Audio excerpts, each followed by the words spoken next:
Hi everybody, this is the Baseball Hut, the amazing, spectacular, terrific, the great one, the People's Champion. Your host, and welcome back to the Baseball Hut 2. And hopefully you like this video. And this is an update for you. If you like the video that I did on Michael Kay on Friday, which a lot of people watched, I couldn't believe it. The channel's been very quiet for a few months and it absolutely exploded. This is like a top 5 video, I think, in terms of views for the channel. And I thank you for watching. Now, if you like that video, I got something even better, I hope, for you here. And of course, hit the subscribe button. We got brought in so many people off of that video.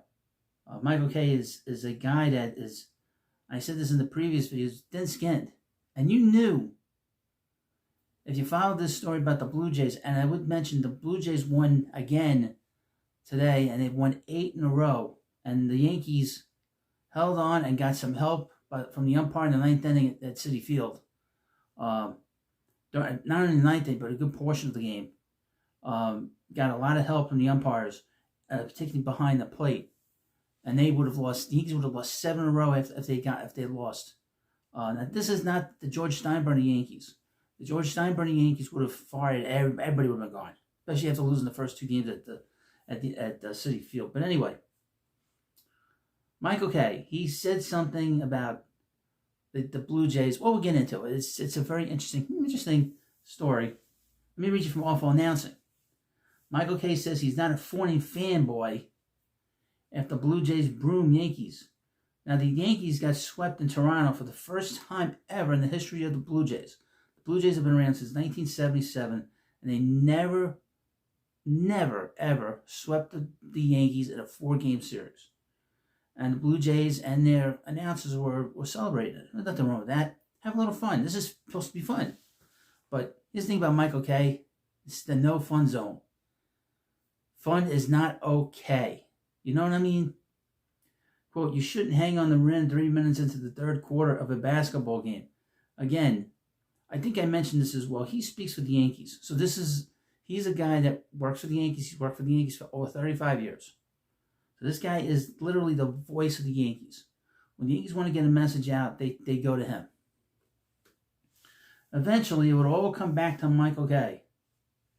The New York Yankees play-by-play voice for Yes Network and ESPN radio host claimed last week that the Toronto Blue Jays weren't a first-place team, only to later have egg on his face, which led to Sportsnet's Jamie Campbell dunking on him after the Blue Jays swept the Yankees in a 4-game series north of the border for the first time in franchise history.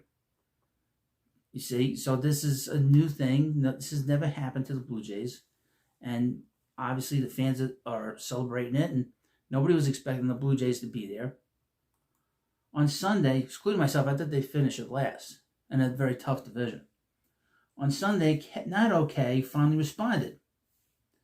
Before a single question came his way during a sit-down with Nancy Newman, he used his pregame platform to push back at Campbell, so he wasn't even asked.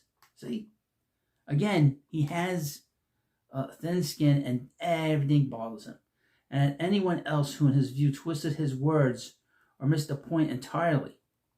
Now, during his radio program, I believe last summer, they played a commercial about SNY. And they talked about how SNY has the absolute best broadcast in New York. And Michael Kay had a meltdown on the air after it was aired on the radio. And then he went on and said that his broadcast with Paul O'Neill, John Flaherty, David Cohn, and a cavalcade of former Yankees. And it is a big roster of like 40 different broadcasters and the backups, and the other guys in the bench. He says he has the best. Well, obviously, a couple days later, the Mets broadcast, Gary, Keith, and Ron, they goofed on it. It bothered the hell out of him, by the way. Again, he was not asked a question about this situation that happened in Toronto. He just sort of pointed it out right off the bat. It's interesting. So what I would say to Jamie is, I could easily say the Blue Jays are a first place team because I'm not a fawning fanboy, Kay said at Citi Field on Sunday. I'm a broadcaster. And the bottom line is they're, in fact, a first-place team. Also, the whole narrative has been skewed by people who misinterpreted and didn't hear everything that I said on my radio show. I was talking about I hope I can say it. I know how to hear it, and I've heard it.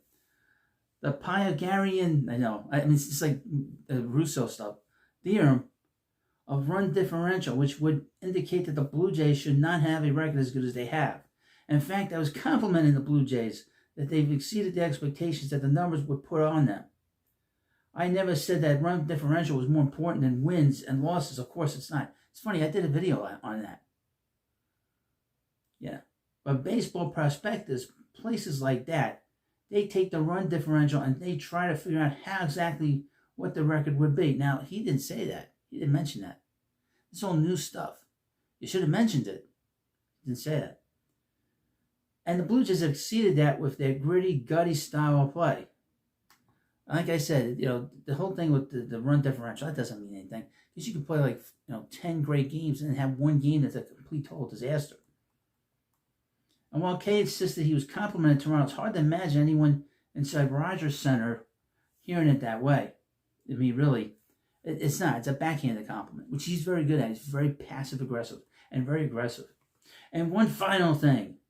It's kind of funny if you think about it, Kay. Not okay, continued. Imagine if Jack Curry was waving a broom on the Yankees post-game show. He would probably be called into the office and shortly fired after that. Now, I love Toronto. He's got a butter the city up. It is a cosmopolitan city. It's one of the greatest cities in the world for me. I think it's great. You're waving a broom on a post-game show. You're turning into Mayberry RFD.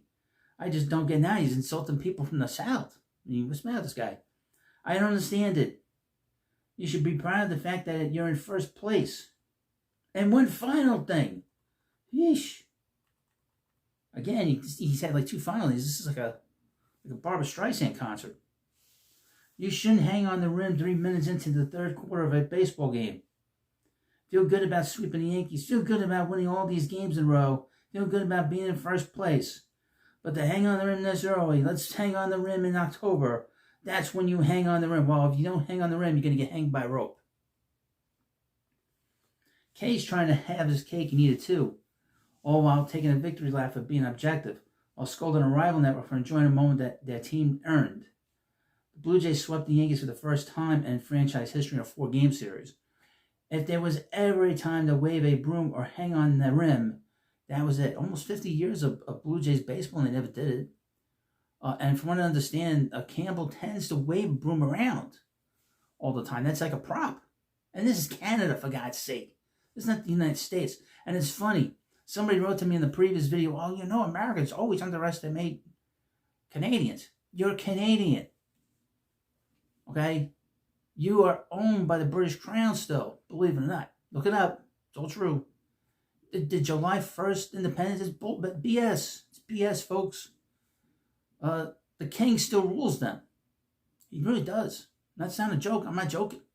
So that's how underestimated the Canadians are. They're so underestimated. They even underestimate the fact they're still ruled by a king. But anyway, be that as it may, Michael Kay is not okay. And like I said in previous videos on him, he is very dense-skinned. He's got no sense of humor. He's got no sense of fun. When the broadcast comes on with the Yes Network, it's the no fun zone. No. The no network. No fun from the broadcast booth. Paul O'Neill's fine. David Cohn is great. He's part of the Mets family. But this guy, no fun. And that's why his program on the radio bombed. And why he's doing a midday show for 3 hours instead of the midday, the afternoon drive. That's what you want. You want the afternoon drive, not the midday show. Sorry. And he knows that. Well, let me know what you think about this video. And of course, please subscribe to the Baseball Hut too. And I'll see you later.